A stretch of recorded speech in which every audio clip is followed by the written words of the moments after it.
जानई हरे का दे जानई शहर वाली कजरा का दे जानई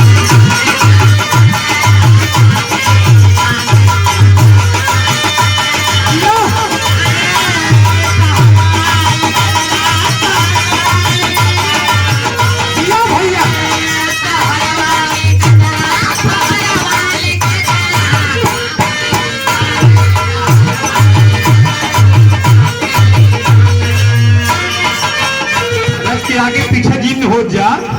के बलमुआ के पूरी मिठाई के बलमुआ के पूरी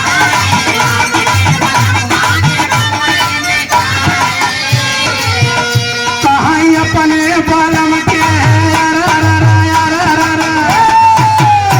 अरे अपने बलम के बाजार का दे जाने शहर वाली